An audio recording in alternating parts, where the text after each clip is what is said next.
يا مساء الخير اخواتي، بقى ازيكم؟ قبل ما نبدا الحلقه ما تنسوش كده تصلوا على النبي عليه افضل الصلاه والسلام. الوقت طلب مني طلب غريب كده، سموزي بس بطريقه عجيبه قوي. تعالوا كده اما نعملها مع بعض ونشوف بتتعمل ازاي. فاكرين انتوا الدولس بتاع زمان اللي هو ابو عصايه ده؟ تعالوا كده اما نعمله مع بعض ونشوف الطريقه السهله اللي نقدر نعملها في البيت لاولادنا بالعصاير الطبيعيه.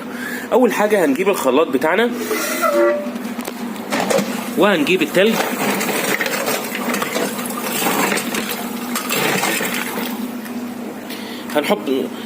هنحط في معيار نص كوباية تلج.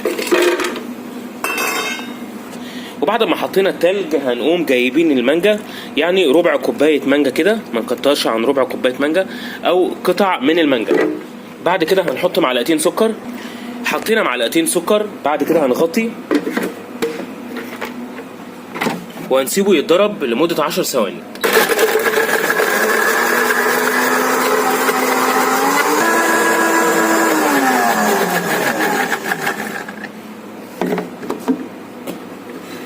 وتمام قوي كده. بعد ما اتضرب هنجيب الكوباية بتاعتنا وهنقوم نازلين كده بالسموزي مانجا بس كده تمام.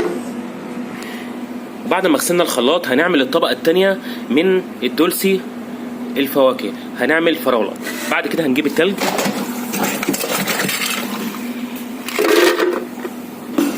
حطينا في معيار نص كوباية تلج. بعد كده هننزل بنص كوباية فراولة او قطع فراولة حسب اللي موجود في البيت. بعد كده هنحط معلقتين من السكر. وبعد ما حطينا السكر هنغطي بالغطا وهنسيبه يتضرب زي المانجا بالظبط 10 ثواني.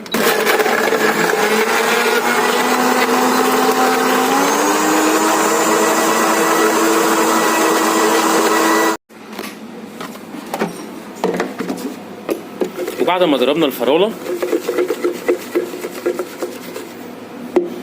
هنقوم نازلين فوق المانجا بس تدريجيا علشان يعمل لنا طبقتين، يعني ننزل كده بالراحة خالص.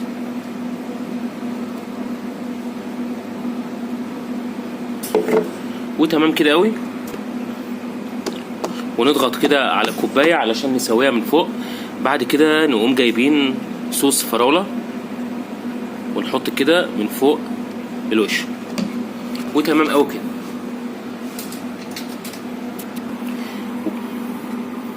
وبعد كده هنجيب معلقتين من الستيك، معلقتين خشب، وهننزلها كده في النص.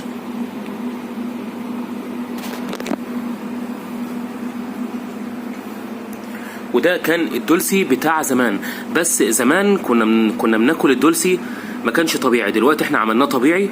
هنسيبه بقى في الفريزر لغايه لما يتجمد معانا وهوريكم الدولسي وهو خارج من الفريزر شكله عامل ازاي.